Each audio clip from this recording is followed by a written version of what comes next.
नमस्कार. Express Maharashtra news मध्ये सर्वांचं स्वागत आहे मित्रांनो. आणि आज आपण नवीन व्हिडिओ बनवत आहोत. ते ह्या व्हिडिओचं शीर्षक आहे की संतोष देशमुख यांच्या खुन्यांना या खुन्यांना फाशी होणार की जन्मठेप होणार की फक्त नाटक होणार, हे आपण आज सांगणार आहोत.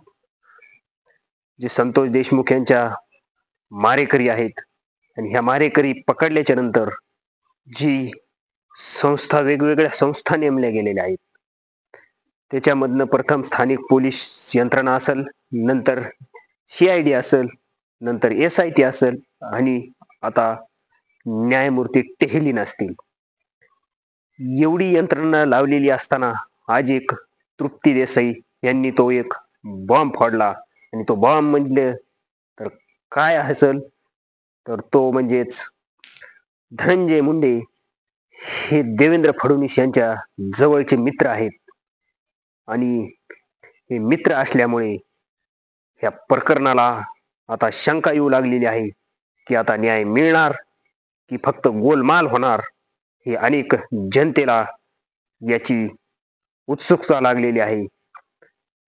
याच्या आधी आपण एक व्हिडिओ बनवला होता, कारण हे सर्व झाल्याच्या नंतर न्याय मिळणार का, न्याय कधी मिळणार, हाही व्हिडिओ आपण बनवला होता. आणि आताही तोच प्रश्न उपस्थित होऊ लागलेला आहे.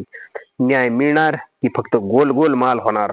आणि शेवटी निष्पन्न मात्र वाल्मिक कराड यांचा जॉब नोंदवताना पूर्ण निष्पन्न मात्र शेवटी जॉब घेऊन काहीच होणार नाही. कारण जे होणार असेल ते वाल्मिक कराड यांच्या जॉबवरतीच होणार आहे शेवटी. कारण जे तृप्ती देसाई यांनी वाल्मिक कराड गुरुमाऊली आश्रम ह्या ठिकाणी वाल्मिक कराड आणि चाटे हे दोघेही थांबलेले होते, हे जो आरोप आज तृप्ती देसाई यांनी केलेला आहे. आणि धनंजय मुंडे यांचा जो राजीनामा घेतला जात नाही, तर तो असंही आता लोकांमध्ये कुजबुजायला सुरुवात झालेली आहे.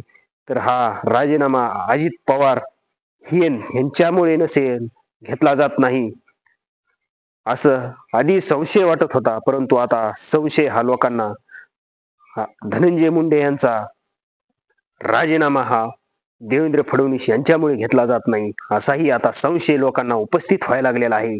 कारण ज्या अर्थी तृप्ती देसाई यांनी धनंजय मुंडे आणि देवेंद्र फडणवीस यांची मैत्रीचा पुरावा दिला, आणि ते मैत्री ही आताची नवीन नव्हे, तर ती 15 ते 20 वर्षापासून असल्याची त्यांनीही पुरावा दिला. आणि अनेक पुरावे देऊ म्हणून त्यांनी सांगितलेलं आहे. कारण ज्या गुरुमाऊली या आश्रमामध्ये चाटे आणि वाल्मिक कराड हे 2 ते 3 दिवस प्रकरण गाजत असताना थांबले होते, ह्याच्यावरूनच आता संशय यायला सुरुवात झालेली आहे.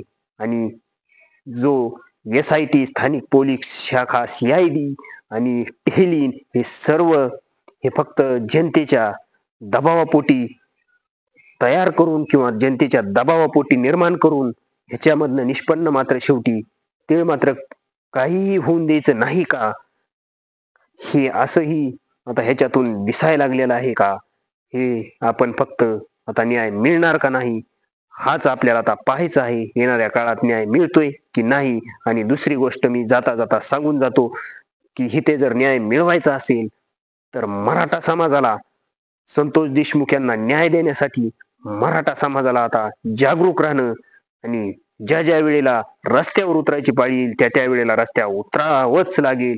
त्याच दिवशी मात्र आता संतोष देशमुख यांना न्याय मिळवू शकतो. आणि हे राजकारणी यांच्यावरती विश्वास न ठेवता आपण आपला न्याय कसा मिळवायचा आहे तो जनतेने ठरवून रस्त्यावरती येऊन संतोष देशमुख यांना न्याय मिळवलाच पाहिजे. आणि मिळणार ह्या संकल्पना ठेवून न्याय कसा मिळवायचा आहे तो रस्त्यावरती उतरून न्याय मिळवला पाहिजे, एवढीच जाता जाता सांगतो. आणि आपण शेवटी अपेक्षा करू की हा न्याय संतोष देशमुख यांना मिळाला पाहिजे. लाईक करा, शेअर करा आणि सबस्क्राईब